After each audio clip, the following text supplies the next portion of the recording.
મિત્રો ગેડા ગામના હનુમાનજી મંદિરમાં અચાનક આવી પહોંચી હતી આર્મીની ટુકડી।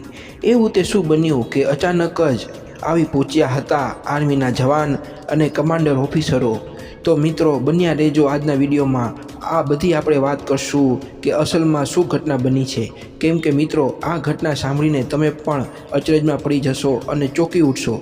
તો મિત્રો તમને પહેલાં જણાવી દઉં કે ગેડા ગામ શ્રી હનુમાન મંદિર આ એક એવું મંદિર છે જ્યાં એક શ્રીફળનો મોટો પહાડ ઊભો થઈ ગયો છે। હા મિત્રો, કેમ કે બનાસકાંઠા જિલ્લામાં આવેલું ગેડા ગામમાં એક શ્રીફળનો પહાડ પર શ્રી હનુમાનજી મહારાજ બિરાજમાન છે અને મોટી સંખ્યામાં ભાવિ ભક્તો દર્શન કરવા માટે આ મંદિરમાં આવતા હોય છે।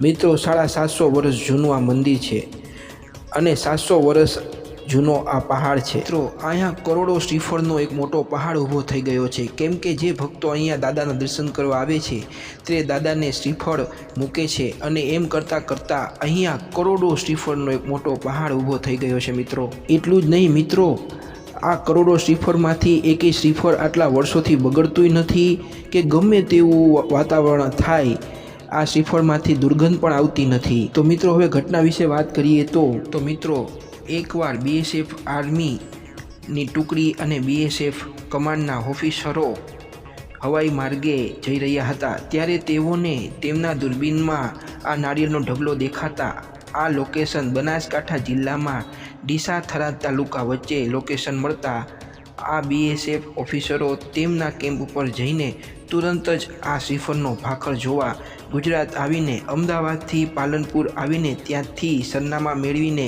ડીસાથી ગેડા આવેલા અને શ્રીફળો ચડાવીને દાદાના દર્શન કરીને ધન્યતા અનુભવી હતી। મિત્રો આ આર્મીના ઓફિસરોએ એમ પણ માન્યું હતું કે આ દાદા કોઈક ચમત્કારિક જ હોવા જોઈએ તો જ આ કરોડો શ્રીફળનો પહાડ અહીંયા ઊભો થાય। અને એટલું જ નહીં મિત્રો, આટલા વર્ષોથી એકે શ્રીફળ ન બગડે તો આ સાચે જ હનુમાન દાદાની દયા જ કહેવાય। અને મિત્રો આપણા આર્મી ઓફિસરો જે દેશ માટે કુરબાન થતા હોય અને જો દાદાના દર્શન કરવા તે દોડી આવતા હોય તો આપણે પણ એકવાર કોમેન્ટ સેક્શનમાં જય હનુમાન જરૂર લખીએ અને ચેનલને સબસ્ક્રાઈબ કરી દેજો। મિત્રો આપણે મળશું આવતા વિડીયોમાં। જય શ્રી રામ।